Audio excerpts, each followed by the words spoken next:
안녕하세요. 보고 싶었습니다. 어, 제가 어디서 왔을까요? 예, 틀렸습니다. 어제는 공주에서 왔습니다. 어제 지금 추계 수양회가 진행되고 있고 그곳에서 저희 합천교회가 미니 붕어빵 판매를 하고 있습니다. 열심히 붕어빵 굽다가 이렇게 서울에 우리 광진교회 행기자님들 만나 뵈러 왔습니다. 오늘도 주님의 은혜로운 시간이 되었으면 좋겠습니다. 함께 기도하겠습니다.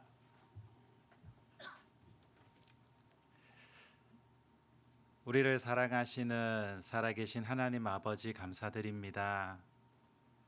세상 많은 사람들 가운데 우리를 먼저 구원하여 주시고 그 놀라운 은혜와 사랑으로 또 지금까지 변함없이 지켜주시고 인도해 주심을 감사드립니다. 지금 공주 갈릴리 수양관에서는 추계 수양회가 진행되고 있습니다. 또 이 시간 복음의 말씀이 힘있게 증거되고 있습니다. 듣는 모든 영혼들이 주님의 은혜와 사랑을 온전히 깨달아 주님이 주시는 그 귀한 복음의 구원을 얻을 수 있도록 도와주시기를 간구드립니다. 또는 이 시간 우리 서울 광진교회 귀한 행개 자매님들을 주일 말씀 앞으로 나오게 하셨습니다. 합당한 말씀으로 위로가 필요한 자에겐 위로를 주시고 또 지혜가 필요한 자에겐 지혜를 주시고 또 능력이 필요한 자에겐 능력을 주시는 그런 귀한 시간 되기를 간절히 기도합니다. 또 이 시간 마땅히 함께 있어야 하지만 또 어떠한 행편 가운데 함께 있지 못한 형제자매님들 계시다면 그 계신 곳에서 또 주님 붙들어 주시고 함께 해 주시기를 부탁드립니다. 이 시간 시종을 온전히 주님께 의지하며 언제나 우리를 사랑하시는 예수님의 이름으로 기도드립니다. 아멘. 오늘은 시편 119편 165절입니다.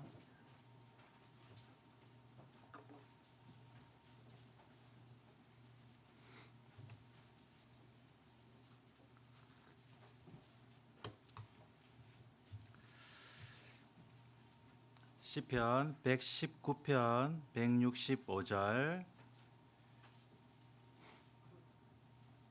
함께 읽어보겠습니다. 주의 법을 사랑하는 자에게는 큰 평안이 있으니 저희에게 장애물이 없으리이다. 너무 익숙한 말씀이고 또 잘 알고 계신 말씀이다라는 생각이 듭니다. 그러나 또 이 시간 하나님께서 이 말씀을 통해서 우리에게 어떤 은혜를 주실지 또 기도하는 마음으로 말씀을 들어주시면 좋겠습니다. 오늘 이 말씀을 중심으로 장애물이 없는 삶에 대해서 좀 말씀을 드려보려고 합니다. 여러분들 신앙생활이나 또 살아오시는 삶에서 장애물이 있을까요? 없을까요? 장애물이 많죠. 저도 지난 삶을 뒤돌아보면 참 여러 가지 장애물들을 많이 만났던 기억이 있습니다. 그 때때로 하나님 이 부분만 해결해 주시면 내가 열심히 할 수 있을 것 같습니다. 또는 내가 이것 때문에 내가 어떤 신앙에서 또 삶에서 어려움을 겪고 있는 그런 부분들이 분명히 있으리라 생각이 듭니다. 이 장애물의 사전적인 의미는 가로막아서 거치적거리게 하는 사물입니다. 그래서 때로는 내 삶을 머뭇거리게 만드는 또는 내 삶을 이렇게 좀 힘들게 하는 또 내 신앙을 방해하는 듯한 그런 장애물들은 너무나도 많습니다. 그래서 제가 이 말씀을 읽다가 개인적으로 잘 이해가 안 되는 거예요. 왜 이해가 안 됐냐면 주의 법을 사랑하는 자에게는 큰 평안이 있으니 저희에게 장애물이 뭐라고 했어요? 없으리다라고 했잖아요. 여러분들이 이 말씀을 읽으시면서 이해되십니까?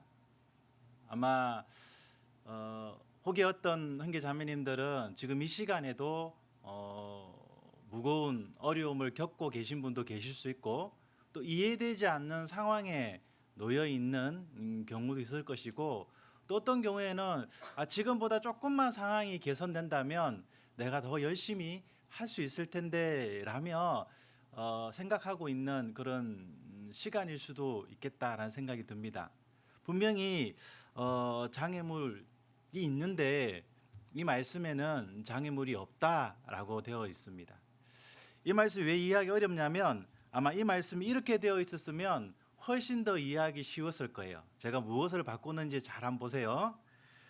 165절 주의 법을 사랑하는 자에게는 큰 평안이 있으니 저희가 장애물을 이기리라. 이렇게 되었으면 어떨까요? 아마 읽는 순간 바로 이해됐을 거예요. 아니면 주의 법을 사랑하는 자에게는 큰 평안이 있으니 저희가 장애물을 피하리라. 이렇게 돼서 어때요? 그래 역시 피할 길을 주시는 하나님.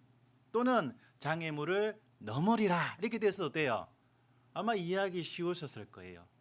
자 보세요. 장애물을 이기리라, 넘으리라, 피하리라. 그 세 말씀의 공통적인 특징이 뭡니까? 장애물이 있잖아요. 그죠? 장애물이 있기 때문에 어때요? 이기는 것이고 장애물이 있기 때문에 넘어가는 것이고 장애물이 있기 때문에 피하는 거예요.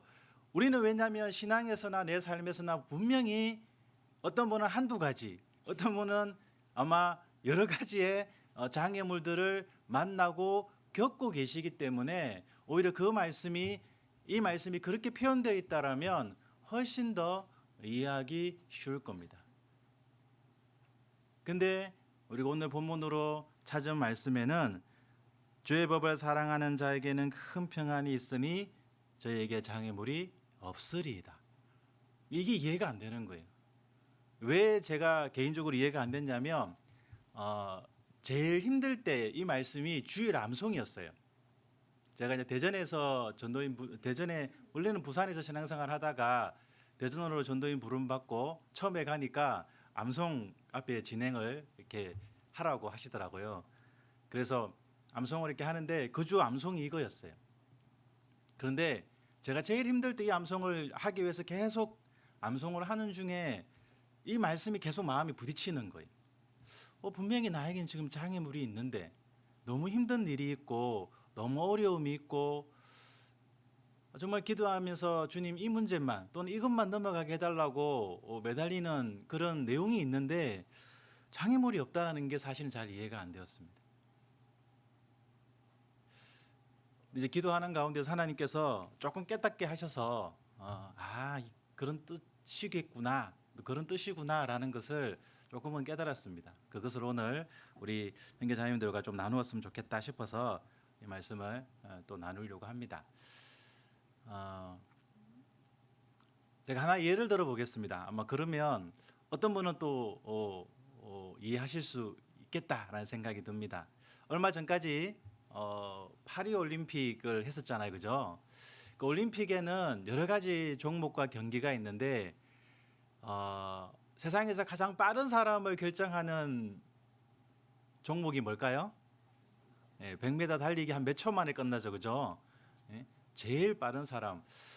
지금 현재는 제가 제일 빠른 사람이 누군지 잘 모르겠는데 제가 기억하는 사람은 우사인 볼트였습니다, 그죠? 한 9초 몇에 뜁니다. 인간이 아니죠. 9초 저는 한 50m 뛰도 그 정도밖에 안 될 것 같은데. 그 100m 달리기 경기와 조금 비슷한 종목이 하나 있습니다. 110m 허들 경기라는 게 있습니다.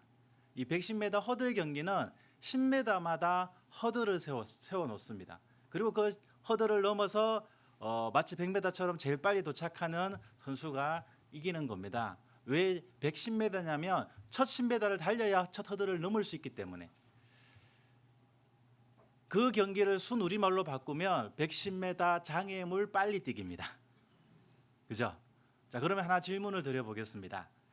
그 110m 허들 경기에서 10m마다 세워져 있는 허들은 장애물일까요? 장애물이 아닐까요? 그 허들은 장애물일까요? 장애물이 아닐까요? 당연히 장애물이겠죠. 근데 사실은 장애물이 아닙니다. 장애물은 제가 사전적인 의미는 거치적거리게 가로막아서 거치적거리게 하는 사물이라고 했잖아요. 자, 만약에 그 선수가 그 허들에서 110m 허들 경기에서 출발을 했습니다. 막 달려가다가 첫 허들을 만났어요. 그 허들을 가만히 보니까 아무리 생각해도 내 허들이 너무 높아. 옆에 거는 보니까 너무 낮아. 그래서 막 뛰어가다가 옆에 걸 넘어가면 어떤 현상이 벌어질까요? 예, 실격 처리가 됩니다. 그죠? 막 달려갔는데 허들이 별로 마음에 안 들어. 그래서 그 허들을 발로 차버렸어요. 그럼 어떤 현상이 벌어질까요? 실격 처리됩니다. 막 달려갔는데 허들이 너무 높아서 밑으로 쏙 지나갔어요. 그럼 어떻게 될까요? 실격이 되는 겁니다. 여러분, 그 110m 허들 경기에서 세워져 있는 10m마다 세워져 있는 그 허들은 장애물이 아니라 그건 뭘까요? 룰이고 법칙인 겁니다. 그래서 어떤 자에게 장애물이 없다고 했어요? 주의 법을 사랑하는 자에게. 아무에게나 장애물이 없어지는 게 아닙니다. 주의 법을 사랑하는 자에게 장애물이 없다라고 말씀하셨어요. 그건 무슨 말씀일까요? 주의 법을 사랑한다는 것은 이것이 하나님께서 내 길에 두신 허들이라고 인정하는 거예요. 하나님께서 내 삶을 인도해 가시는 과정 속에 두신 법이고 룰이고 과정이라고 받아들이면 어때요? 그때부터는 그게 장애물이 아니라 하나님의 뜻이고 하나님의 계획이고 하나님의 방법이 되는 거예요. 근데 하나님께서 내 삶을 인도해 가신다라는 그 법을 잃어버리면 어떻게 돼요? 그때부터는 내가 만나는 모든 것이 뭐가 될까요? 장애물이 되는 겁니다. 우리는 우리의 삶에서 많은 어려움을 만나게 됩니다. 또 많은 내가 원치 않는 상황에 놓일 수도 있습니다. 구원받은 우리가 살아가는 그 삶에서 교회 안에서든 교회 밖에서든 우리는 어떤 어려움과 상황을 만나게 됩니다. 근데 내가 주님이 내 삶을 인도해 가신다는 것을 잃어버리면 그 모든 것이 장애물처럼 느껴지지만 하나님이 내 삶을 인도해 가시는 나의 주인이시고 나의 주님이시다는 걸 받아들이면 어때요? 그때부터는 그것은 장애물이 아니라 과정이고 계획이 되는 겁니다. 아브라함에게 하나님께서 이삭을 바쳐라 했습니다. 그 명령은 장애물이었을까요? 장애물이 아니었을까요? 하나님을 인정하는 삶이 아니었다라면 아브라함에게 그 명령은 어때요? 그 넘을 수 없는 엄청난 장애물인 겁니다. 100세의 어든. 만약에 하나님께서 지금 여러분에게, 물론 절대 그러진 않으시겠지만, 만약에 여러분들에게 여러분들의 자녀를 바쳐라, 아이고 잘됐다 하고 얼른 바치실 분 계실지 모르겠지만, 말 안 듣는 자식들 조심하세요. 가능한 겁니까? 아멘 하시겠어요? 이해될 수 없죠. 근데 아브라함은 어떻게 했습니까? 창세기 22장에 보시면 24장에 보시면 아브라함이 아침에 일찍 일어나서 이삭을 바치러 갑니다. 왜요? 그 이삭을 망설임 없이 바치려는 그 아브라함에게 하나님이 처음으로 사용하셨던 단어가 바로 뭐냐면 네가 나를 경외하는 줄 알았다라고 했어요. 하나님을 경외한다는 말이 무슨 말입니까? 그러니까 하나님을 하나님으로 인정하는 거예요. 입술로가 아니라 진짜 하나님이 내 하나님이고 나의 주인이다라는 걸 인정하는 것을 하나님은 경외라고 말하는 겁니다. 하나님을 경외한다는 것은 하나님이 말씀하시는 것을 하나님이 놓아주신 어떤 상황을 장애물로 보는 것이 아니라 하나님의 뜻과 하나님의 계획으로 보는 거예요. 욥은 어떻습니까? 우리 욥기 힘들 때마다 읽고 위로받지 않습니까? 근데요, 사실은 욥이 당한 고난과 고통은요, 우리가 상상할 수 없는 고통과 고난입니다. 여러분, 가난한 사람이 망하는 것도 참 불행이지만 엄청 부자가 갑자기 완전히 망해서 노숙자가 되었다. 어떨까요? 그 충격은 아마 살아 있으면 대단한 겁니다. 당대의 가장 부자였다고 했지 않습니까? 자녀가 10명이었습니다.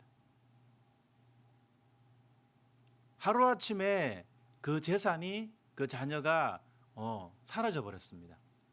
어떨까요? 아마 이해되지도 감당하지도 못할 그런 상황이었을 겁니다.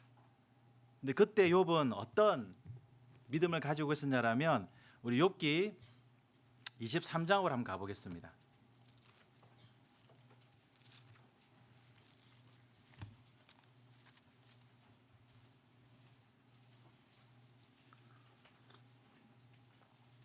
욥기 23장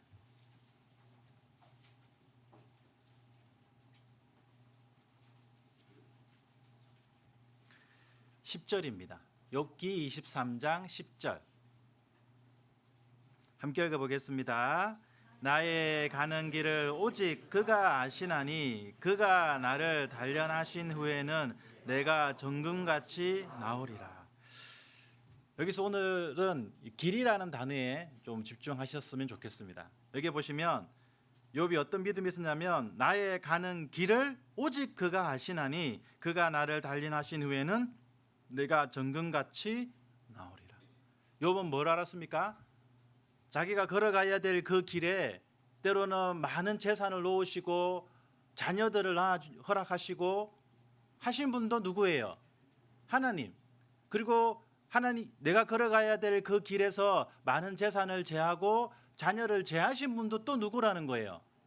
하나님이라는 것을 인정했다는 거예요. 그래서 욥은 욥이었던 거예요. 다니엘의 세 친구 사드락, 메삭, 아벳느고, 느부갓네살 왕이 금신상을 만들어 놓고 절하라 했습니다.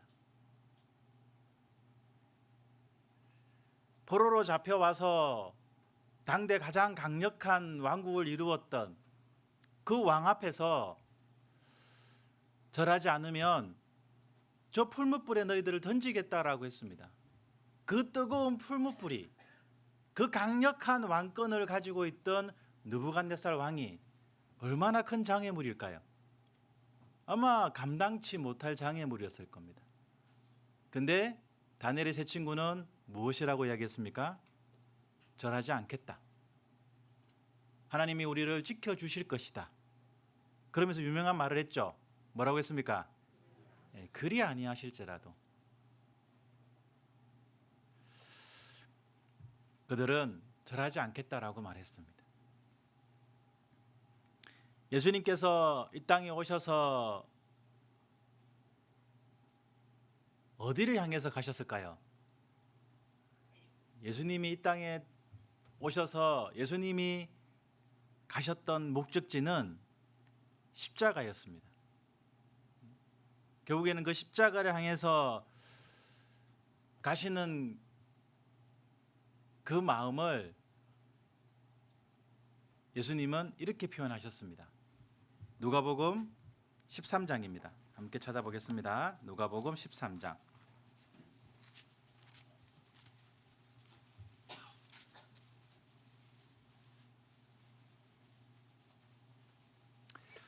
예수님이 여러 가지 어려움을 겪으시면서 예루살렘에 잠시 옆으로 약간 피난을 왔는데 다시 예루살렘으로 가셔야 될 일이 있었습니다.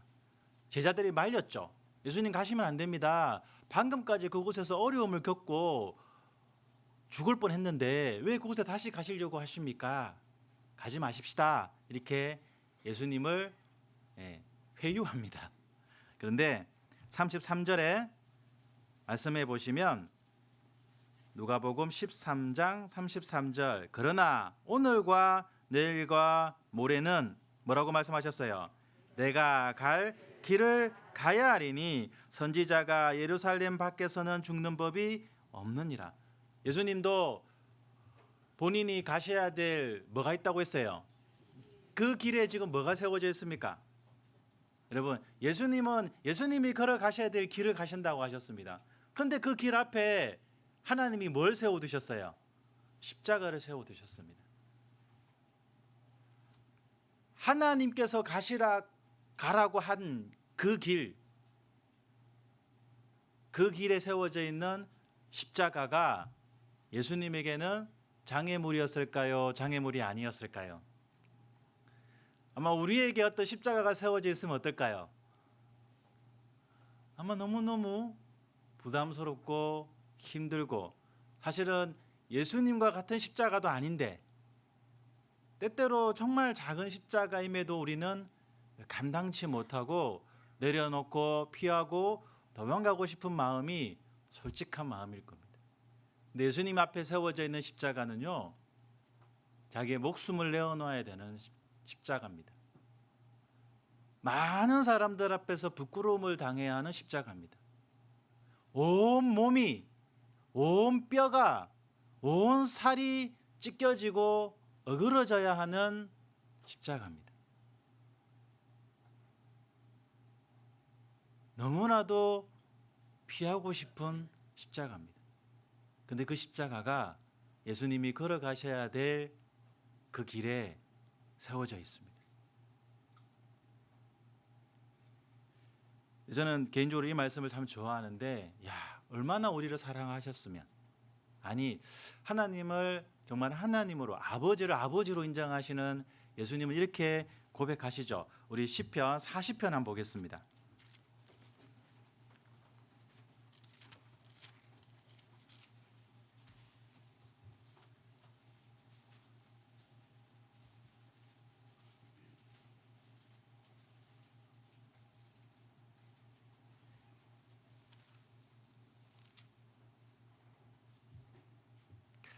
시편 40편 7절. 다윗의 시지만 이 시편 40편 말씀은 사실은 예수님을 이렇게 그림자로 삼은 말씀이다라고 할 수 있어요. 7절에 보시면 그 이유가 있습니다. 그때에 내가 말하기를 내가 왔나이다. 나를 가리켜 기록한 것이 두루마리 책에 있나이다. 여러분, 탄생할 것이 미리 기록되어져 있고 그 삶이 미리 기록되어져 있는 두루마리 책, 즉 성경에 미리 기록되어 있는 분이 누구예요? 예수님이죠. 그런데 8절에 보시면 나의 하나님이여 내가 주의 뜻 행하기를 뭐라고 말씀하셨어요? 저는 이 말씀이 참 감동이다라는 말씀을 마음에 이렇게 느껴지셨어요. 보세요. 주의 뜻이, 여기에 있는 하나님, 주의 뜻이 무엇이었을까요? 앞서 말씀드린 것처럼 십자가에 죽는 게 하나님의 뜻이었어요. 주님의 뜻이었어요. 그런데 그 주님의 뜻, 그 십자가를 지고 죽어야 하는 그 하나님의 뜻을 억지로 가신 게 아니라 뭐라고 말씀하셨어요? 즐거운 마음으로 가셨대요. 왜 즐거운 마음으로 가셨을까요? 우리는 이렇게 생각하죠. 우리를 너무 사랑하셔서, 우리를 사랑하시기 때문에 그렇게 십자가를 즐거운 마음으로 지셨구나. 그런 이유도 분명히 있을 겁니다. 근데 진짜 이유는 뭔지 아십니까? 진짜 이유는 그 다음 말씀에 있습니다. 바로 이어 있는 8절, 나의 하나님이여 내가 주의 뜻 행하기를 즐기오니, 뒤에는 함께 읽겠습니다. 주의 법이 나의 심중에 있나이다 하였느니라. 주의 법이 나의 심중에 있다라고 말씀하십니다. 무슨 말씀이십니까? 이게 하나님의 뜻이다, 하나님의 방법이고 하나님의 계획이다라는 것을 마음에 품고 있기 때문에 그 앞에 십자가가 놓여 있건 부끄러움이 놓여 있건 고통과 눈물이, 슬픔이 놓여 있건 그것이 뭐예요? 주님의 인도하심이 되고 주님의 방법이기 때문에 그걸 즐거운 마음으로 가셨다는 거예요. 물론 우리를 사랑하시고 우리의 영혼을 불쌍히 여기시는 마음, 그 마음도 분명히 있었을 것이고,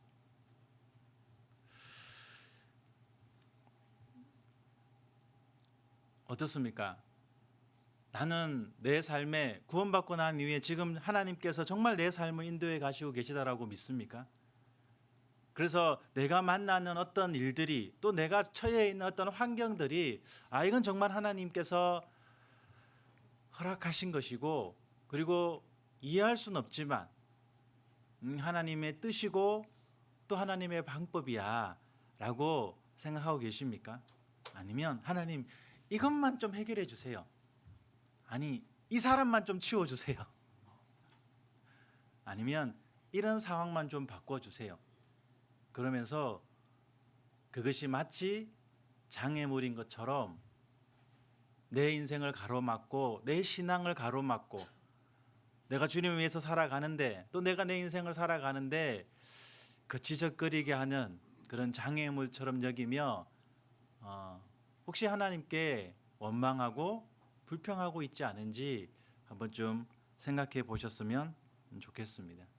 그래서 잠언 3장 6절에 있는 말씀처럼 너는 범사의 그를 인정하라. 한번 찾아보시죠. 이것도 중요한 말씀이라.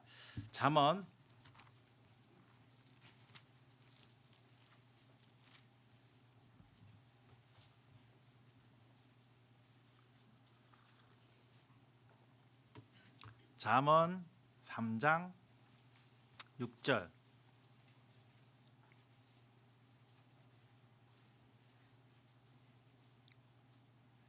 함께 읽어보겠습니다. 너는 범사의 그를 인정하라. 그리하면 내 길을 지도하시리라. 시편 119편 165절이 그대로 들어가 있습니다. 맞습니까? 이렇게 보세요. 너는 범사의 그를 인정하라. 이 말씀이 뭐예요? 주의 법을 사랑하는 자. 주의 법을 사랑하는 자가 뭐예요? 너는 범사의 그를 인정하라. 주님을 인정하는 사람. 그러면 어때요?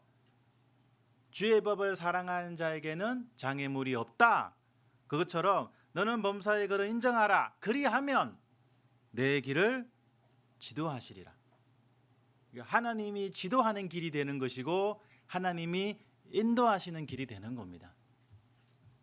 이해되세요? 잘 안 되시는 것 같아요, 아직까지는. 끝날 때쯤에는 좀 이해됐으면 좋겠습니다. 아마 그럴 거예요. 어떤 분이 그러더라고요. 목사님, 그래도 생각해 보니까 장애물이 있는데요. 그래도 장애물처럼 여겨지고 느껴지는 게 여전히 있는데 이거는 뭡니까? 그럼 여쭤보겠습니다. 말씀이 틀린 것일까요? 내가 틀린 것일까요? 분명히 예수님, 하나님은 장애물이 없다는데 나는 장애물처럼 보이는 게 있어요. 그럼 누가 잘못된 거예요? 말씀이 잘못된 거예요? 아니잖아요. 분명히 내가 장애물이 아닌데 장애물처럼 보는 거예요. 그래서 어떤 분은 이 말씀조차도 반쪽만 이해하십니다. 유명한 말씀이죠. 시편 23편 한번 찾아보겠습니다.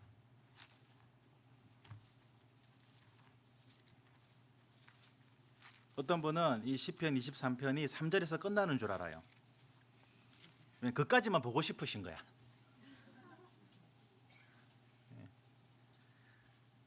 시편 23편 또 시편 119편 165절을 풀어서 설명하신 말씀이에요. 보세요. 1절 여호와는 나의 목자시니 내가 부족함이 없으리로다. 이 말씀도 뭐예요? 주의 법을 사랑하는 자에게는 장애물이 없으리이다 라는 말씀을 이제 다르게 표현한 거예요. 보세요. 여호와는 나의 목자시니, 주님이 나의 목자 되셔서 내 삶을 인도해 가신다. 그것이 정말 맞다면 뭐예요? 내게 부족함이 없으리로다. 이게 무슨 말씀이에요? 장애물이 없으리로다 라는 말씀과 똑같은 거예요. 그걸 좀 풀어서 설명하는 말씀이 이제 2절부터 시작되는 겁니다. 보세요. 그가 나를 푸른 초장에 누이시며 쉴만한 물가로 인도하시는도다. 내 영혼을 소생시키시고 자기 이름을 위하여 의의 길로 인도하시는도다. 여기까지는 뭐가 돼요? 아멘. 여기까지는 아멘이 돼. 아, 예. 그렇죠. 나를 푸른 초장에 누이시며 쉴만한 물가로 인도하시고 의의 길로 인도하신다. 얼마나 좋습니까? 아멘. 그래서 일반 교회에서는 아멘을 많이 하나 봐요. 근데 과연 4절도 아멘 할까? 문제는 4절은 뭐예요? 내가 사망의 음침한 골짜기로 다닐지라도. 한번 잘 생각해 보세요. 하나님은 내 삶의 인도자 되시고 나의 선한 목자 되십니다. 푸른 초장으로 인도하시고 쉴만한 물가로 인도하시고 의의 길로 인도하세요. 근데 왜 그분이 나를 사망의 음침한 골짜기로도 인도하실까요?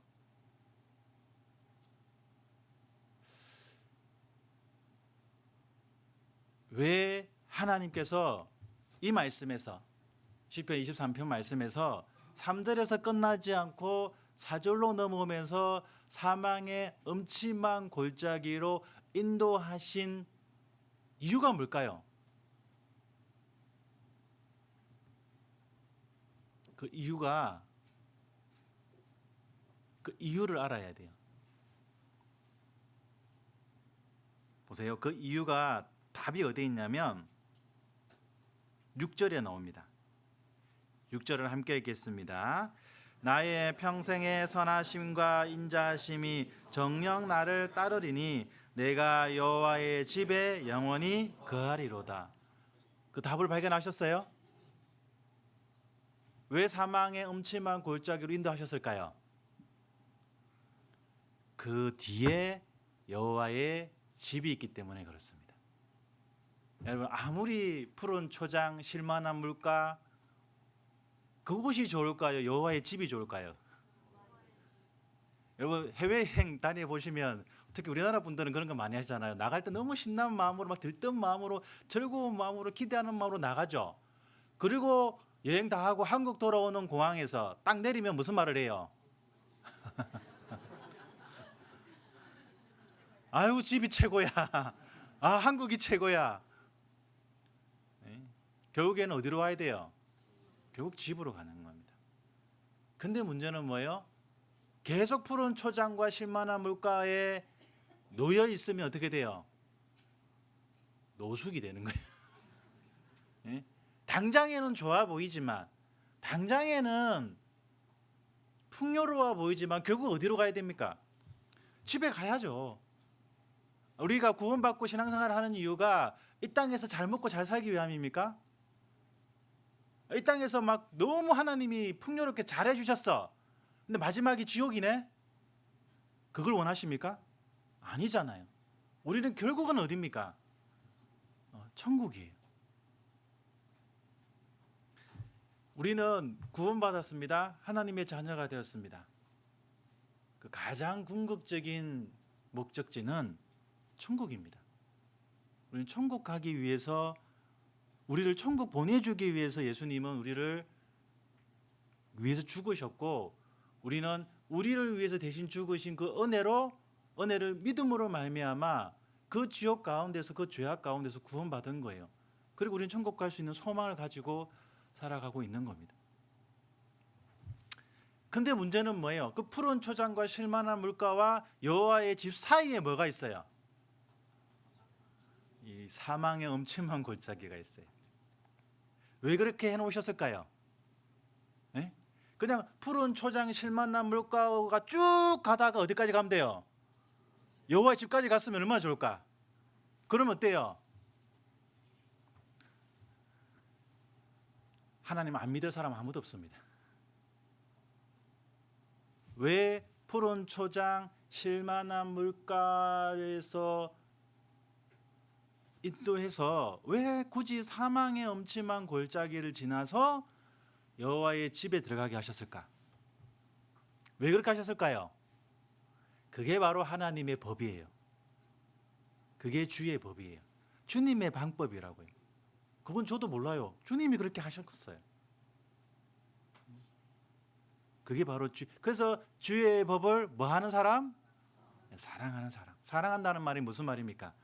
마음에 받아들이는 거, 인정하는 거예요. 아, 그래요. 하나님이 내 삶을 인도해 가십니다라고 받아들이는 사람이 어때요? 여호와의 집에 들어갈 수 있는 겁니다.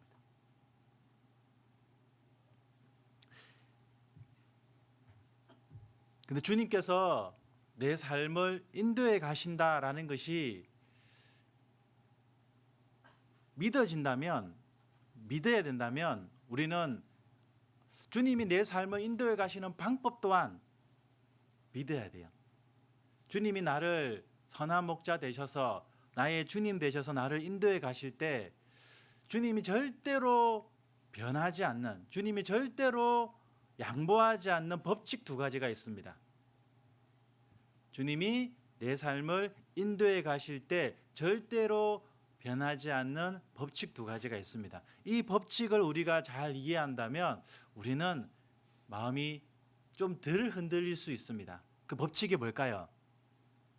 우리가 읽었던 6절에 그 답이 있습니다. 다시 한 번 더 함께 읽겠습니다.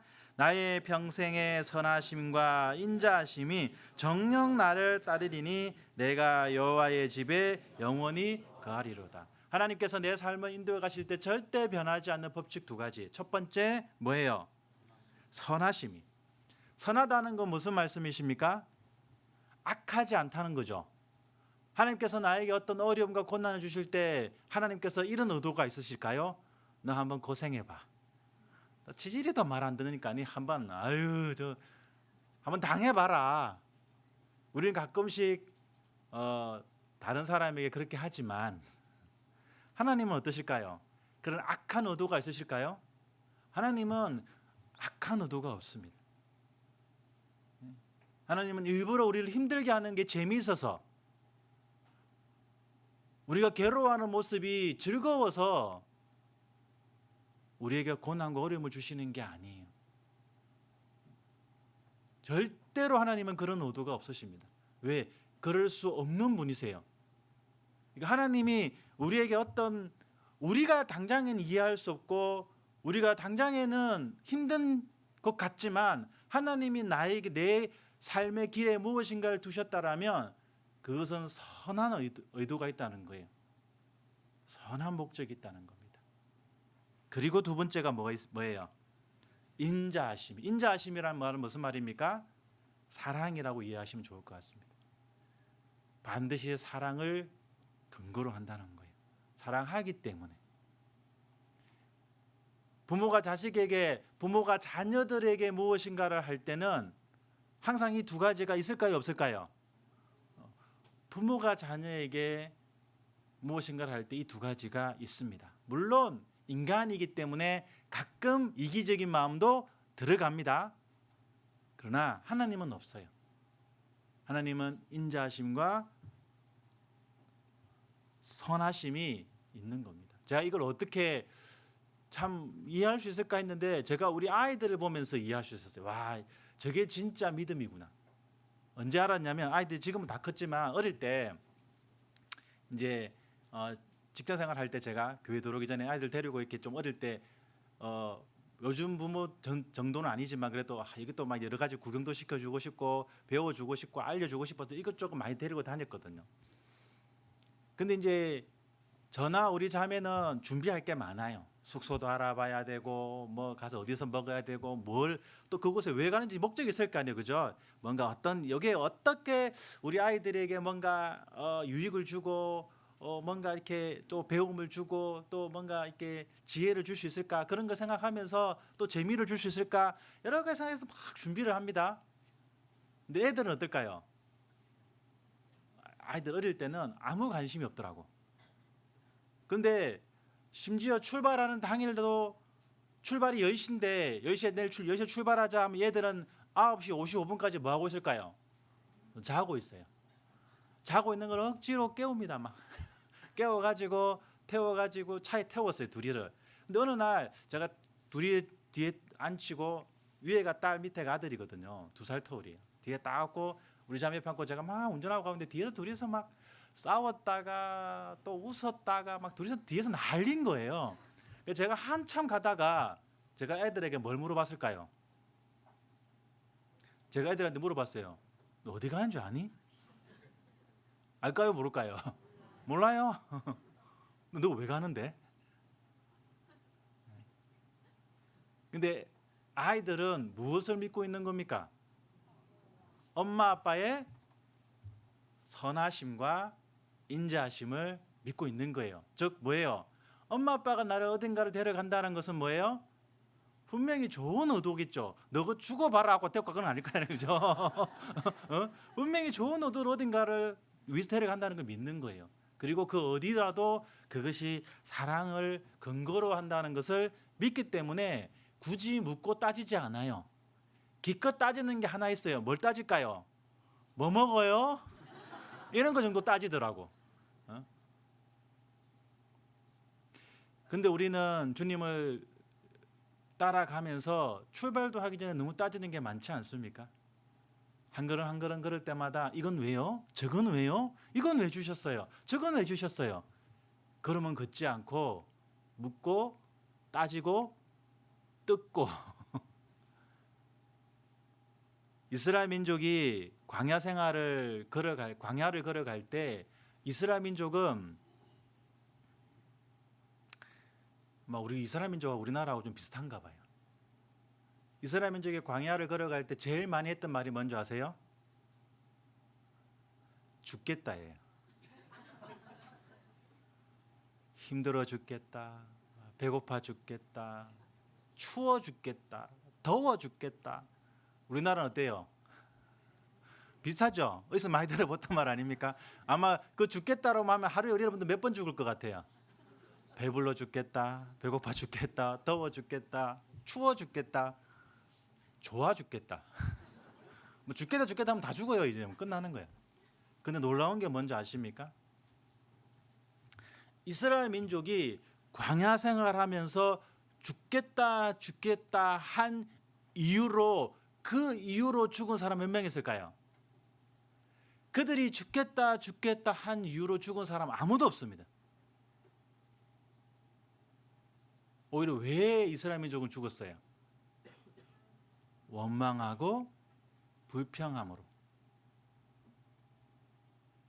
그들이 오히려 죽겠다 한 이유로는 죽은 사람이 아무도 없었습니다. 우리가 신앙생활하면 죽을 것 같습니까? 어떤 사람은 하나님 따라가다 내가 죽겠다 싶은 생각인가 봐. 근데요, 저도 제법 좀 신앙생활한 지 오래됐거든요. 제가 86년도 구원 받았으니까 그때부터 지금까지 신앙생활 하다가 죽은 사람 못 봤습니다. 내가 죽겠다 한 이유 때문에 죽은 사람 못 봤어요. 물론 연세가 있으셔서 병이 있어서 돌아가신 분을 봤지만 여러분 신앙생활 하면서 신앙생활 때문에 죽는 사람 없습니다. 오히려 하나님을 떠나서 원망하며 불평함으로 인해서 내 마음이 내 삶이 무너지고 오히려 정말 죽을 것 같이 살아가는 사람은 봤어도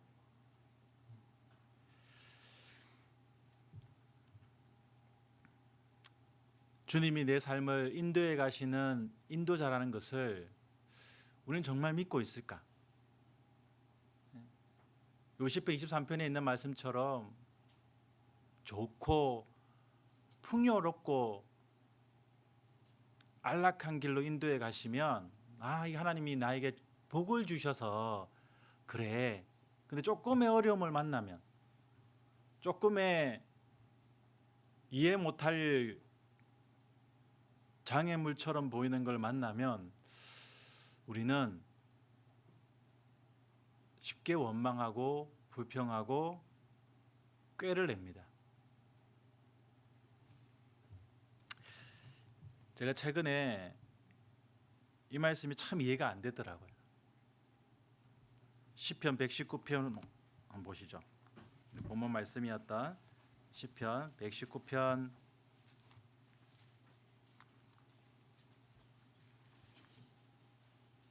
75절입니다.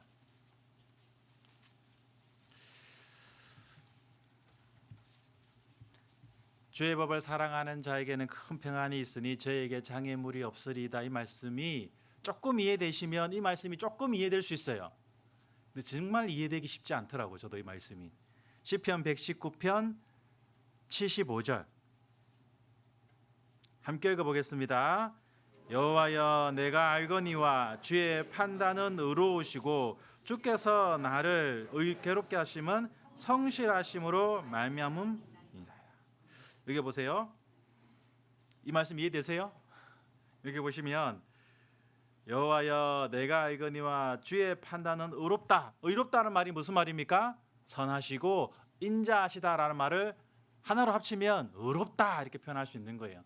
주의 판단은 의롭대요. 주님이 내 삶에 무엇인가를 이걸 좀 줘야 되겠다. 그 판단이 의롭다는 겁니다. 근데 주로 어떤 걸 두실까요? 여기 그 다음 말씀에 뭐라고 말씀하셨어요? 주께서 나를 괴롭게 하시면 뭐라고 했어요? 이 말씀을 하니까 어떤 자매님이 저한테 그러더라고요. 목사님, 하나님이 저에게만 유독 성실하신 것 같아요.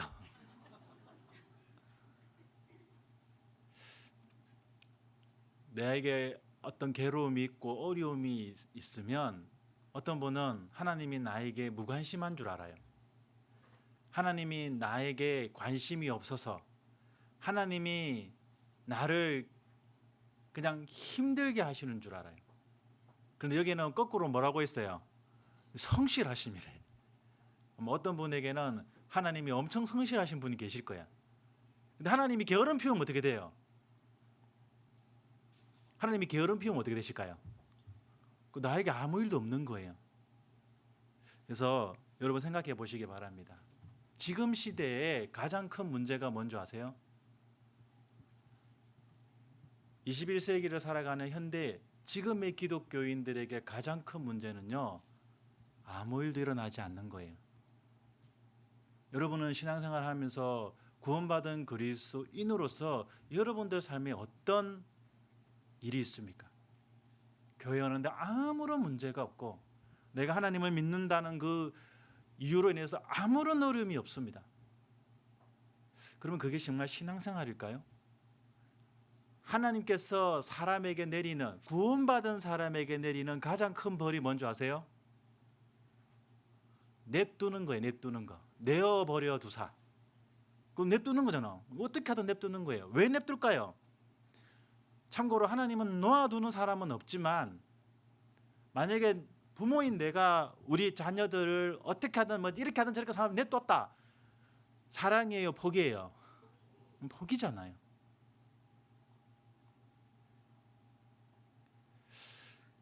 우리 가끔 오해하실 수 있습니다. 나에게 내가 하는 내가 계획하고 내가 생각했던 모든 일들이 잘 풀려요. 그리고 내가 교회 오고 신앙생활 하는데 아무런 문제가 없어요. 그럼 그게 정말 하나님의 복이라고 생각합니다. 아무 일 없다는 것은 아무 일 없는 거예요. 주님이 나에게 아무것도 하지 않는 겁니다. 구원받은 그리스도인이 이 마지막 시대를 살아가면서 주님 오실 마지막 시대를 살아가면서 마지막 주자로서 뛰고 있는 우리가 아무 일이 없다?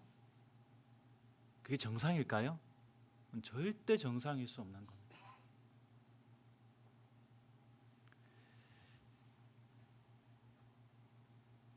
하나님은 여러분들의 삶에 얼마나 성실하십니까? 내가 걸어가야 되는 내 틀에게 뭔가 아무것도 없어. 내가 걸어가고 뛰어가는데 아무런 게 없어요. 그러면 그게 복이 아니라 하나님의, 성경에 그런 말 없지만 하나님의 게으름, 성실함의 반대가 게으름이니까 게으름이. 그런데 내가 좀 주님을 좀 살아보려고 하는데 뭐가 많아.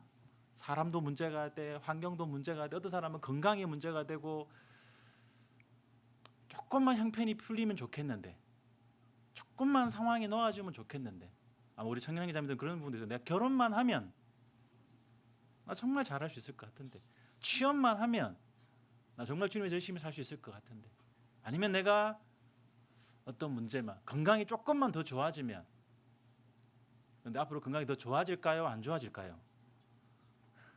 그걸 요즘 받아들이고 있는 저도 나이가 좀 되어가고 있습니다.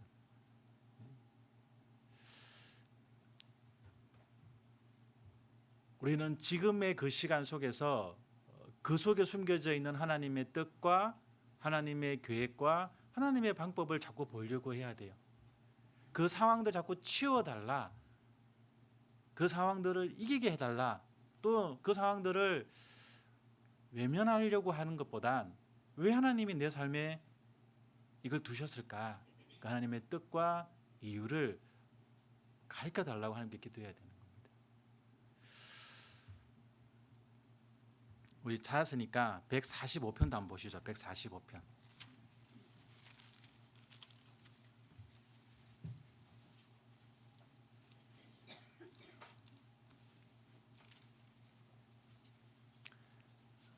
시편 145편 17절 17절 함께 읽겠습니다. 여호와께서는 그 모든 행위에 의로우시며 그 모든 행사에 은혜로우시도다. 하나님께서 우리의 삶을 인도해 가시는 그 모든 것 속에 여기 보시면 여호와께서는 그 모든 행위에 의로우시며 그 모든 행사에 은혜로우시다. 의로움과 은혜로 우리의 삶을 인도해 가시는 겁니다. 우리가 주님 가까이 갈 때, 주님 곁에 신앙생활을 해 가면서 만나고 겪게 되는 많은 어려움들이 단지 그냥 고생이고 어려움이 아니라 하나님의 계획이고 뜻임을 우리는 기억해야 됩니다. 왜 그 길로, 왜 이런 상황을 놓이게 하셨을까? 하나님께 물어봐야 되고 하나님께 그 답을 구해야 되는 겁니다. 그래서 어떤 이에게는 자기의 신앙의 파도와 바람이 장애물이지만 어떤 사람에게는 그 바람과 파도가 뭐가 될까요? 추진력이 됩니다.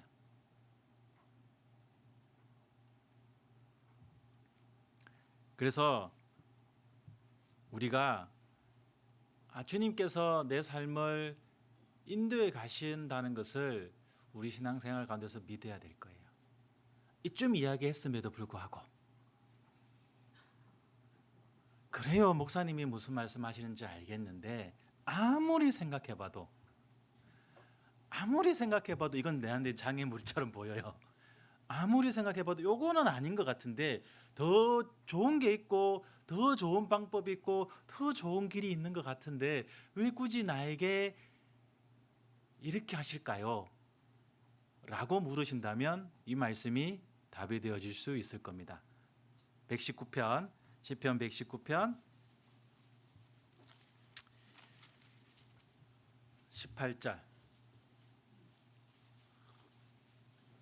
시편 119편 18절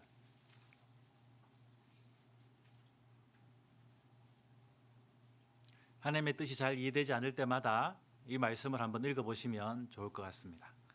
시편 119편 18절 함께 읽겠습니다. 내 눈을 열어서 주의 법에 기이한 것을 보게 하소서. 기이하다는 말이 무슨 말씀일까요? 아주 쉬운 말로 말하면 이상하다는 거예요.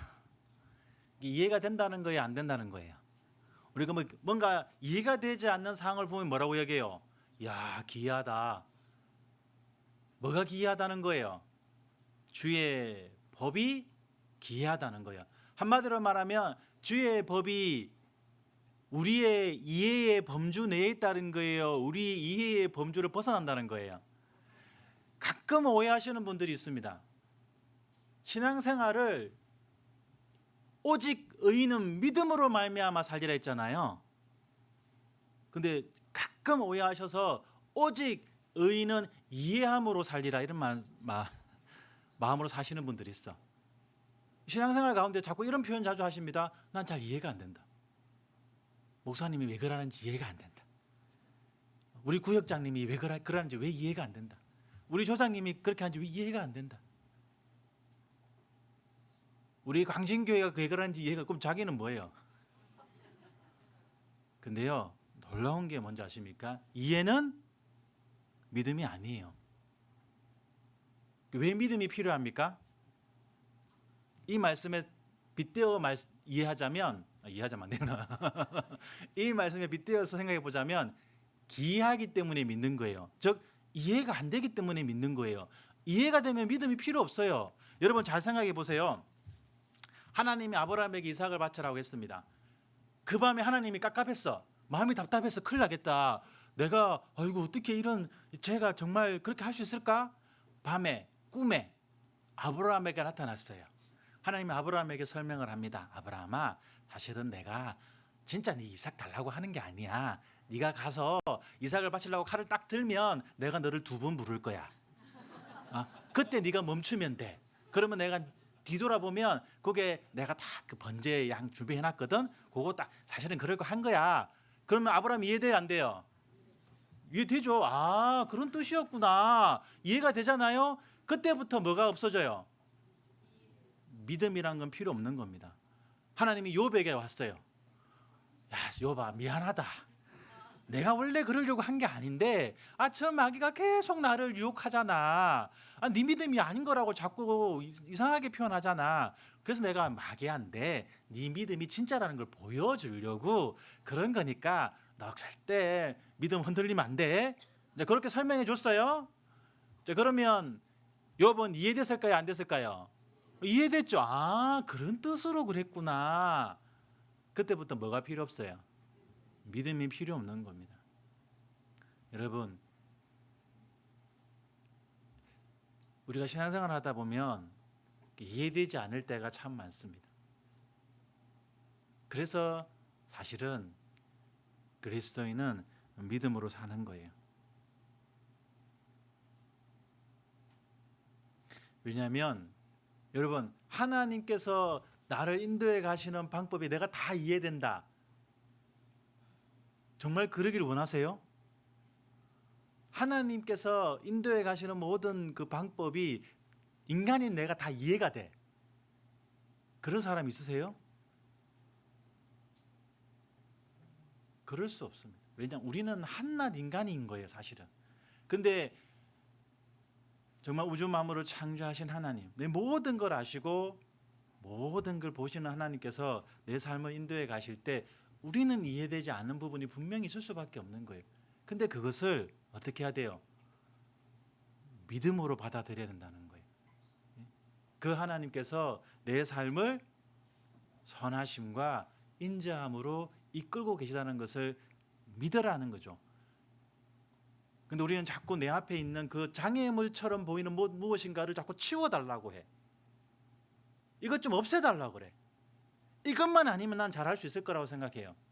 하나님이 두셨는데 이걸 치워달라고, 이거 없애달라고. 어떤 분 아주 어린 자녀들은 왜 내가 이런 가정에 태어나가지고, 그 가정을 누가 주셨어요? 주님이죠. 제가 사실은 그랬거든요. 저는 할머니 밑에서 컸어요. 어릴 때부터 부모님이 안 계셨기 때문에. 저는 그 원망하며 살았거든요. 내가 하나님의 사랑을 깨닫고 나니까 많은 것을 바꿔주시더라고요. 여러분, 내가 제일 힘든 것처럼 보여도 나보다 힘든 사람 많아요. 내가 제일 이해하지 못할 길을 걷는 것처럼 느껴져도 나보다 더 이해할 수 없는 길을 걸으면서도 신앙과 믿음을 지키고 있는 사람 많습니다. 제가 중고등부 교사를 오래 했었는데요. 청년 때 아직까지도 그 믿음을 지키고 있는 사람 가만히 보면요, 육신적으로 환경적으로 좋았던 사람이 남아있는 게 아니라 때때로 부모님의 핍박과 어려움 속에서 교회를 간다는 이유마저로 때로는 맞기도 하고 성경이 찢어져서 화장실에 버려지는 그 아픔을 겪는 그런 과정 가운데서 여전히 믿음을 지키고 신앙생활을 하고 있는 그 아이들이 있더라고요. 아이들을 해야 벌써 40대지만 보면서 참 놀랍다라는 생각이 들어요.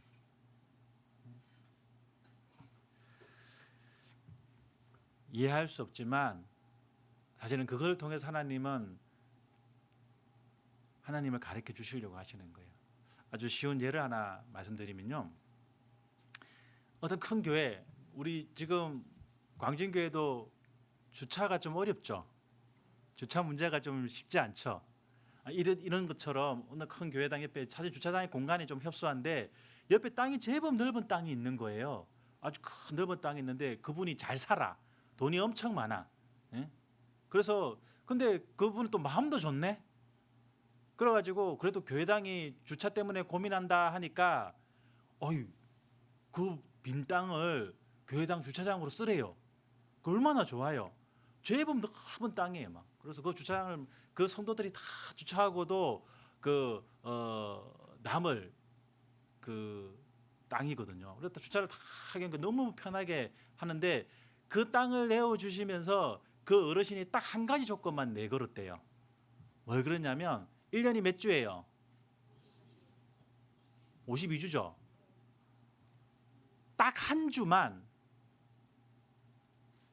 그 정해진 오늘이 며칠입니까? 9월 29일. 9월 29일 요 딱 9월 마지막 주 주일만 쓰지 마세요. 나머지 1년 내내 쓰시는데 마지막 9월 마지막 주만 쓰지 마세요. 그러는 거예요. 그 조건이 좋아요, 안 좋아요? 나머지는 막 무료로 공짜로 쓰라고 하는데 그 한 주만 안 쓰면 되니까 얼마나 좋아요. 저 교회 입장에서 너무 감사하죠. 좋습니다, 감사합니다 하고 이제 1월 달부터 쭉 썼어. 근데 이제 9월 그 마지막 주 한 주를 못 쓰니까 어때요? 막 이제 그때 주차 대란이야, 막 구석구석 주차되고 난리 난 거예요, 막. 그러니까 그날 그 주에 막 성도들이 난리 난 거예요. 아, 너무 불편하다. 아니 왜 그 어르신은 왜 그 한 주를 못 쓰게 하냐? 아, 좀 협의를 좀 해봐라. 봉사장님 빨리 가보세요. 엄마 이사님 좀 가보세요. 아, 가가지고 빨리 좀 협의 좀 해봐라. 아니 다 쓰게 해놓고 왜 그 한 주만 못 쓰게 하냐? 너무 불편하다. 막 힘들다. 막 하고 이제 그러니까 등달에 못 이어가지고 그 봉사장단이 갔어. 아이고 어르신 너무 감사한데 이번 한 주가 이렇게 그러니까 너무 우리 성도들이 불편해하고 힘들어하더라. 어떻게 좀 왜 이 주를 못 쓰게 하냐. 뭐 근데 더 놀라운 거는 그 주에 뭐 있는 게 아니야. 그 주차는 텅 비어놨어. 그 뭐가 뭐 다른 게 있으면 뭐 그분 어르신의 뭐 집안 행사가 있다거나 뭐 있으면 이해가 될 거 아니에요. 아무것도 없는데 그냥 텅 비었는데 못 쓰게 하니까 막 더 이제 막 속상하고 불평하고 원망하고 봉사단단 보낸 거죠. 그래 이제 뭐를 여쭤본 거죠. 왜 못 쓰게 하시냐? 뭐 일이 있으시냐니까 아니 없대요. 근데 왜 못 쓰게 하시냐? 그러니까 어르신이 뭐라고 대답했는지 아세요? 그래야 제가 주인인 줄 알죠. 보세요. 늘 마음대로 아무렇지도 않게 쓰고 있으면 자기가 주인인 줄 알아요. 근데 그 1년에 한 주를 딱 못 쓰므로 인해서 이게 우리가 주인이 아니구나. 내가 주인이 아니라 주인은 따로 있구나. 그러면 그때부터 무슨 마음이 생겨요? 그 한 주 때문에 감사한 마음이 생기죠. 그 한 주 그냥 매번 쓰면 어때요? 당연한 듯 쓰고 있습니다. 우리도 그러지 않습니까? 우리도요. 하나님이 많은 걸 주셨어요. 많은 걸 허락하셨는데 우리는 그게 당연한 줄 알아요. 근데 하나님이 어느 날 갑자기 그 하나를 탁 건들면 어때요? 왜? 왜 하나님은 그러시냐? 왜 하나님은 그러시냐? 이해 못하겠다. 요것만 좀 더 주시지. 다른 건 이미 다 당연한 거고. 요거 하나 더 주시면 좋겠는데. 그러니까 하나님은 왜 그거를 막으실까? 왜 그걸 주지 않으실까? 우리가 하나님께 더 의지하게 하기 위해서.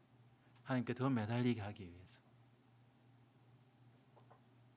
나에게 다 있으면 우리는 우리를 알잖아요. 하나님께 기도하지 않는다는 것. 우리가 원하는 대로 다 되면 처음에는 하나님의 은혜라고 생각하지만 어느 순간부터 뭐라고 생각해요? 내가 잘났어. 내가 똑똑했어.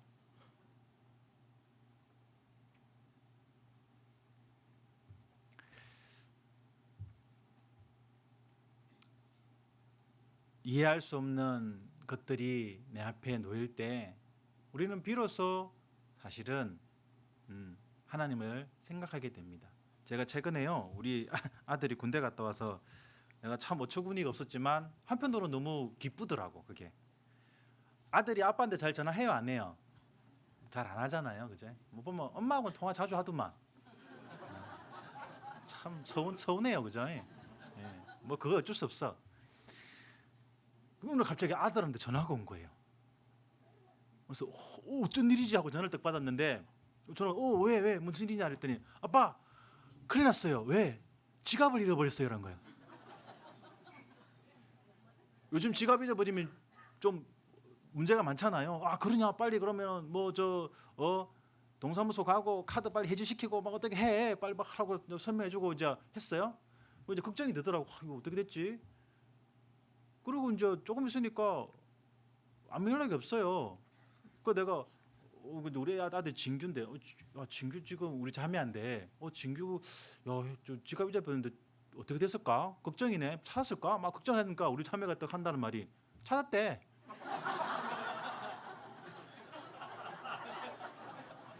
그래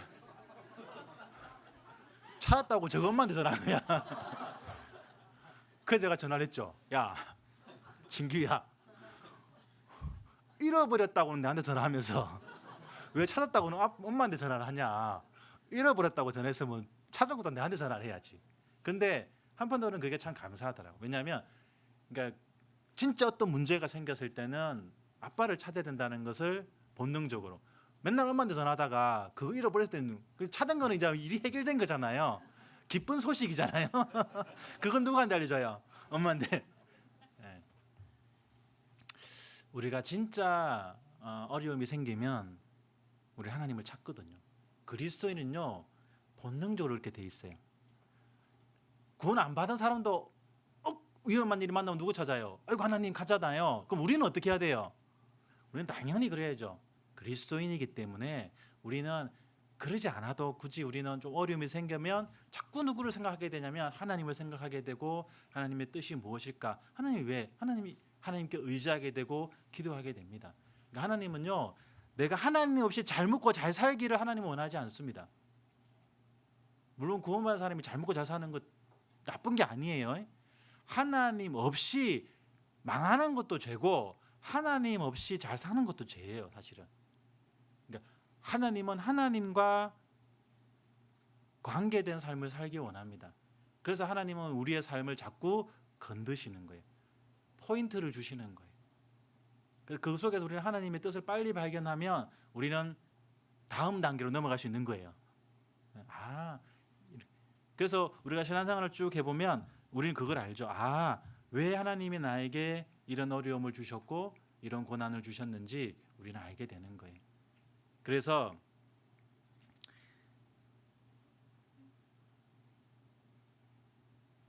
그럼에도 불구하고 이쯤 이야기했는데도 불구하고 그럼에도 불구하고 나는 그게 하나님의 뜻인지 잘 모르겠다. 그러면 이렇게 됩니다. 시편 119편 92절.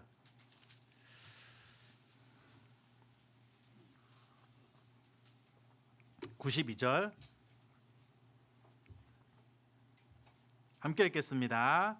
주의 법이 나의 즐거움이 되지 아니하였다면 내가 내 고난 중에 멸망하였으리이다. 주의 법이 나의 즐거움이 되지 아니하였다면 무슨 말이에요? 그럼에도 불구하고 내가 안 믿어져. 하나님이 내 삶을 인도해 가시는 게 안 믿어져. 그럼 편하냐? 아니에요. 그 다음에 뭐라고 되어 있어요? 내가 내 고난 중에 멸망하였어. 이게 무슨 말씀인지 아세요? 여러분 원래 인생은 어때요? 고난이잖아요. 예? 사람의 연수가 70이요 강건하면 80이라도 그 연수의 자랑은 수고와 슬픔뿐이요 신속히 가니 우리가 날아가나이다 했어요. 보세요. 원래 사람은 인생 자체가 어때요? 고난이에요. 제가 가만히 보니까 그걸 오래 살지는 않았지만 살아가면서 보니까 힘들지 않은 가정은 없고 힘들지 않은 인생은 없더라고. 다 힘들어.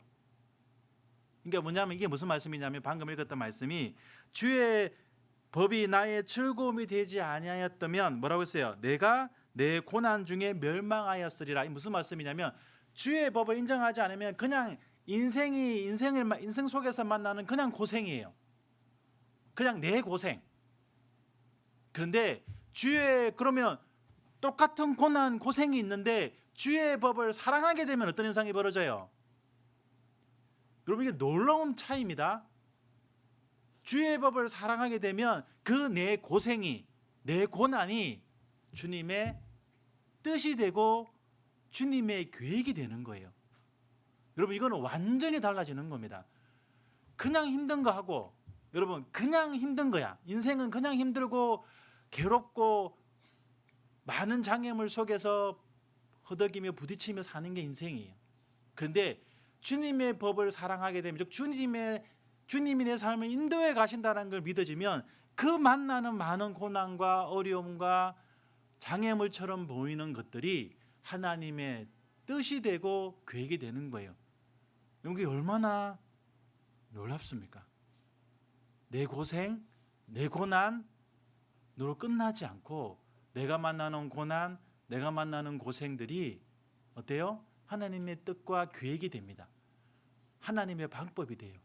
그러면요, 내 삶이 얼마나 완전히 가치가 다르지 않습니까? 완전히 다른 삶이에요. 하나님이 왜 그런 어려움들과 고난들을 하나님의 뜻과 계획 속에 두실까? 고난을 다른 말로 역경이라 그러잖아요, 그죠? 역경. 우리 역경들을 많이 만나게 됩니다. 근데 역경을 거꾸로 해보세요. 무슨 말이 돼요? 여러분, 경력자란 말 쓰죠? 경력자가 뭔지 아세요? 해본 사람이야. 신입사원과 경력사원은 월급이 같아요, 달라요? 다르죠. 신앙에서도 있잖아요. 신입사원이 있고 경력사원이 있어요. 하나님은 우리 신앙의 역경들을 많이 허락하십니다. 근데 그 역경을 잘 견뎌나가고 이겨나가면요, 결국 무엇을 알게 되냐면 하나님의 뜻을 알게 되고 발견하게 됩니다. 그러면 그 사람은 무슨 사람이 돼요? 신앙의 경력자가 되는 거예요. 나름의 연수가 차면요, 5년 된 사람, 10년 된 사람, 어떤 사람은 구원받은 지 10년이 넘었는데 여전히 애야. 여전히 신입사원이야. 그러면 돼요, 안 돼요? 안 되는 거죠. 우리는요, 우리가 이런저런 어려움들을 만나고 겪고 하는 것이 우리가 당장은 이해 안 되지만 이게 하나님의 뜻이고 계획이라는 것을 마음에 받아들여야 돼요. 그러면 점점 장애물처럼 보이는 것들이 장애물이 아니라 하나님의 뜻과 계획 속으로 받아들여지게 됩니다. 마지막으로 시편 18편 말씀 한번 찾아보겠습니다.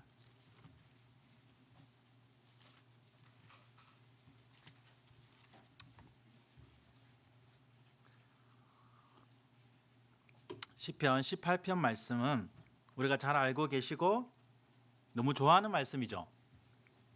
이 시편 18편 말씀은 언제 기록됐다고 되어 있습니까? 그 앞에 서문에 보면 이렇게 기록되어져 있죠. 여호와의 종 다윗의 시 영장으로 한 노래, 여호와께서 다윗을 그 모든 원수와 사울의 손에서 구원하신 날에 다윗이 이 노래의 말로 여호와께 아뢰어 가로되, 즉 다윗이 왕이 될 거라는 기름 부음을 받고 난 이후에 10년간 사울에게 쫓김을 당하고 많은 고난과 어려움을 다 겪고 난 뒤에 기록한 말씀이 이 시편 18편이라는 거예요. 그래서 이 시편 18편 말씀은 우리 그리스도인들 되게 좋아합니다. 저도 개인적으로 매우 좋아하는 말씀입니다. 1절, 2절 함께 읽어보겠습니다. 나의 힘이 되신 여호와여, 내가 주를 사랑하나이다. 여호와는 나의 반석이시요 나의 요새시요 나를 건지시는 자시요 나의 하나님이시요 나의 피할 바위시요 나의 방패시요 나의 구원의 뿌리시요 나의 산성이시로다. 다윗은 그 많은 어려움과 고난을 겪었기 때문에 이런 고백을 한 겁니다. 나의 힘이 되신 여호와여, 내가 주를 사랑하나이다.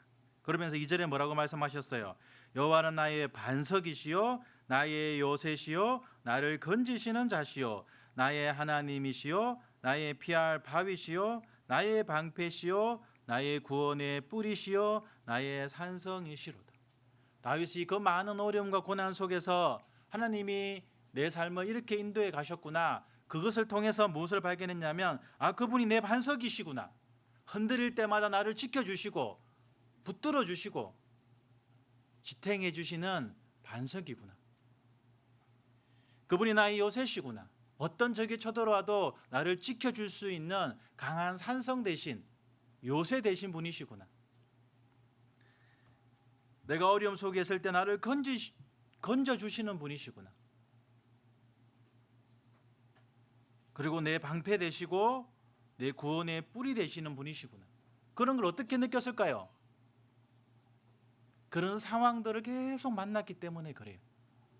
그래서 다윗은 그 내 삶에서 하나님께서 그런 여러 어려움들을 주셨지만 그 삶을 인도해 가시고 선하심과 인자하심으로 붙들고 계셨구나. 이걸 믿었기 때문에 이런 고백을 할 수 있었던 겁니다. 그 모든 고백에 함축되는 말씀이 바로 1절 말씀이잖아요. 다시 한번 읽어보겠습니다. 나의 힘이 되신 여호와여 내가 주를 사랑하나이다. 정말 하나님께서 내 힘이 되시고 그 힘이 되신 주님을 사랑한다. 저도 그 말씀을 너무 좋아하거든요. 깨사무에 보니까 이 말씀이 누가 예쁘게 디자인해 가지고 컴퓨터 바탕화면에 깔 수 있도록 이미지를 올려놨더라고. 다운받아 가지고 제 노트북에 딱 깔아놨죠. 컴퓨터를 끄고 켤 때마다 저는 이 말씀을 보면서 힘이 되었을까요? 안 되었을까요? 힘이 되더라고. 막. 너무 감사한 마음이 들었어요. 그런데 제가 이 말씀이 마음에 정말 하나님 앞에 죄송한 마음으로 깨달아졌던 적이 있었습니다. 그것만 좀 설명드리고 마치도록 하겠습니다. 잠시 말씀드렸지만 저는 할머니 밑에서 컸습니다. 어릴 때부터 부모님이 안 계셔서 할머니 밑에서 컸고 할머님이 저에게는 부모님이자 때로는 친구이자 그래서 근데 이제 제가 전도인 들어와서 얼마 안 돼서 할머님이 돌아가셨어요. 93세 돌아가셨거든요. 너무 힘든 거예요. 제가 왜 그러냐면 어려운 시간을 지나오는 때 늘 제가 그 마음과 믿음을 지킬 수 있었던 가장 큰 이유는 하나님께서 나를 지켜주시는 것뿐만 아니라 그런 어려움 가운데서도 내가 하나님을 떠나지 않았던 이유는 제가 할머니하고 단칸방에 둘이 살 때가 있었거든요. 할머님이 일찍 구원 받으셨어요. 근데 새벽에 일어나시면 할머님이 하시는 건 두 가지입니다. 말씀을 읽고 기도하시는 거였어요. 근데 기도를 하시면 저는 이제 어렸으니까 늦게 일어나고 할머님은 일찍 일어나서 이제 하시잖아요. 근데 가끔씩 선잠을 깨면 이제 할머니 그 기도 소리가 들립니다. 그럼 기도하면 할머님은 한 사람 이름을 거명하면서 다 기도하십니다. 근데 유독 길게 기도해 주는 대상이 있어요. 누굴까요? 옆에 지금 자고 있는 저였어요. 하나님 늘 기도해 주셨거든요. 그래서 저는 어떤 믿음으로 사실 살아갔냐면 세상에 나를 위해서 아무도 기도해 주지 않아도 한 분은 나를 위해서 기도해 주고 있다. 이 믿음이 하나님이 나를 붙들고 계시다는 믿음도 있었지만 이 세상에서도 실제 그 하나님의 은혜의 실체 되신 분이 저에게는 할머니였어요. 할머니가 나를 이렇게 기도해 주고 계시다는 게 있기 때문에 제가 세상으로 나가고 싶어도 못 나가겠더라고요. 그래서 신앙생활 탁 지키고 있었고 제가 전도인으로 들어온 것도 사실은 너무 망설이고 두려웠습니다. 저 같은 사람이 그런데 제가 그래도 전도인으로 들어오셨던 이유 중에 하나는 하나님을 의지하고 하나님의 은혜를 붙들고 간 것도 있지만 또 할머님께서 변함없이 기도해 주실 것을 믿고 갔는데 할머님이 들어간 6개월 만에 돌아가셨어요. 너무 충격이었어요. 저에게는 이해도 안 되고 너무 두려웠습니다. 근데 그때 제가 좀 괴로워하다가 말씀 준비를 해야 되니까 노트북 화면을 딱 켜니까 노트북 화면에 뭐가 있어요? 나의 힘이 되신 여호와여 내가 주를 사랑하나이다 하는 말씀이 딱 있는 거예요. 딱 보니까 힘이 되었을까 안 되었을까요? 안 되더라고. 사실은 이게 큰 문제인 거인 게 왜냐하면 평소에는 힘이 된다고 생각했거든요. 평소에 늘 그 말씀이 힘이 되었어요. 그런데 진짜 내가 힘들어지니까 그 말씀이 나에게 힘이 안 되는 거예요. 그게 더 힘들었습니다. 더 괴로웠습니다. 그런데 하필이면 또 그때 말씀 준비를 하는데 그 말씀 중에 이 말씀이 들어가야 될 상황이었어요. 그 말씀을 이제 원고를 타이핑을 치는 가운데서 그 타이핑을 이 10편 18편 말씀을 타이핑을 치는데 제가 그 말씀을 타이핑을 치다가 잘못 친 걸 뭐라고 이야기해요? 오탄했잖아요. 그 오탄한 글자를 딱 보고 있잖아요. 너무 하나님께 죄송했고 다윗과 나의 차이가 수백 수천 가지겠지만 이게 정말 다윗과 나의 차이구나라는 걸 느꼈어요. 뭐였을까요? 막 말씀을 치다 보니까 계속 반복되는 단어들이 나의라는 단어잖아요. 근데 막 치다가 보니까 제가 안 쳐도 될 미음자를 하나 더 쳐버렸어. 그리고 어떻게 돼요? 남의 힘이 되신 여호와여 이렇게 돼요. 그 남이라는 글자가 화면에 딱 떠 있는 데 있잖아요. 너무 하나님께 부끄러웠어요. 왜냐하면 어느 순간 하나님이 내 하나님이 아닌 거예요. 마치 남의 하나님인 거예요. 남의 하나님이 아무리 능력이 있어도 의미가 있어요, 없어요? 의미가 없는 거예요. 여러분, 남편이 연봉 1억이 올랐대. 좋아요, 안 좋아요? 남의 남편이. 남의 아들이 대기업에 취업했대. 좋아요? 남의 아들이 아니죠. 아들이 대기업에 취업했대요. 얼마나 좋아요? 남의 아들이. 그러면 얼마나 힘든 거예요. 제가 다윗은 그 수많은 어려움 속에서도 하나님이 나의 하나님이었는데 나는 어느 순간 내가 좀 어려움을 만나니까 하나님이 갑자기 내 하나님이 아닌 거예요. 남의 하나님처럼 여기는 내가 너무 부끄러운 거예요. 그래서 그때 제가 회개하고 하나님께 정말 간절히 기도함으로 그 시간을 넘어갔던 기억이 있습니다. 우리 서울광진교회 형제자매님들에게는 하나님이 나의 하나님이셨으면 좋겠습니다. 어렵고 힘든 시간이 분명히 있을 겁니다. 그런데 하나님이 나의 하나님 되셔서 내 삶을 인도해 가시고 이끌고 계시다는 것 꼭 잊지 않으셨으면 좋겠습니다. 장애물만 보이는 것이 아니라, 그래서 신앙의 승리는 장애물처럼 보이는 것을 두신 하나님께 집중하느냐, 아니면 신앙의 실패는 뭐예요? 장애물처럼 보이는 것만 보는 거예요. 우리는 그 뒤에 계신 하나님을 자꾸 보려고 하고 하나님을 만나려고 하셔야 됩니다. 그러면 장애물로만 느껴지는 게 아니라 하나님의 뜻과 계획임을 우리 조금은 또 알게 되실 겁니다. 제가 어디서 왔습니까? 합천에서 왔습니다. 합천은 사실은 전국에서 제일 작은 교회 중에 하나입니다. 성도수가 한 20몇 명이었다가 이제 작년에 하나님이 놀라운 은혜를 주셔서 조금 늘어서 이제 30명 조금 넘어가고 있는 작은 교회입니다. 어딘지도 모르고 한번 가보지도 않으신 분들이 거의 다이실 건데요. 저 또한 마찬가지입니다. 제가 대전에서 9년 동안 이렇게 목회를 있다가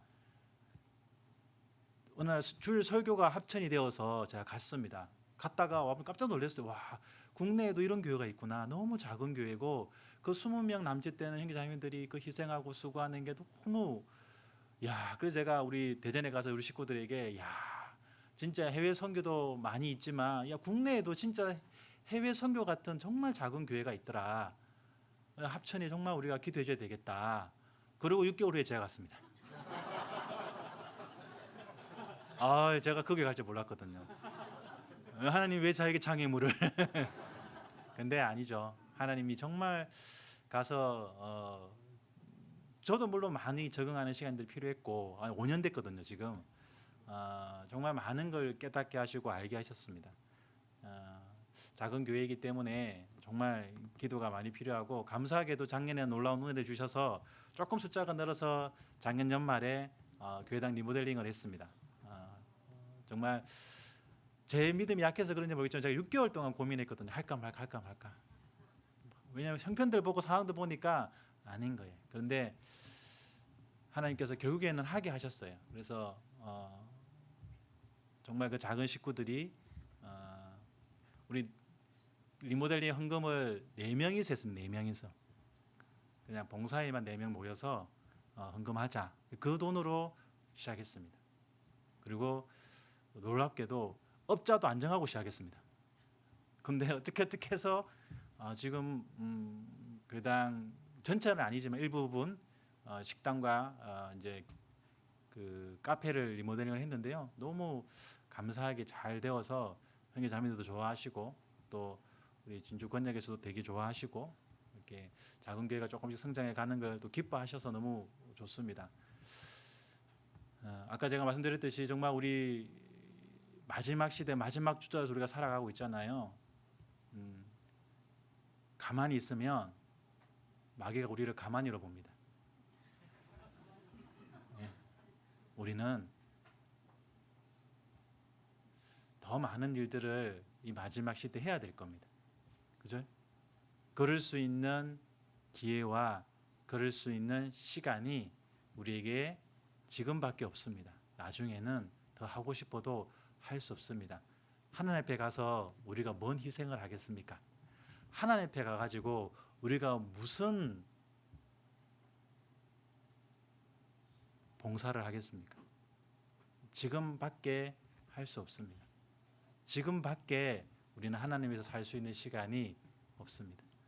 제가 어제 와서 우리 서울 광주교회 보면서 너무 감사가 되고 너무 귀하고, 근데 놀라운 게 뭐냐, 이렇게 꽉 찼는데 우리 봉사장님 그러시더라고요.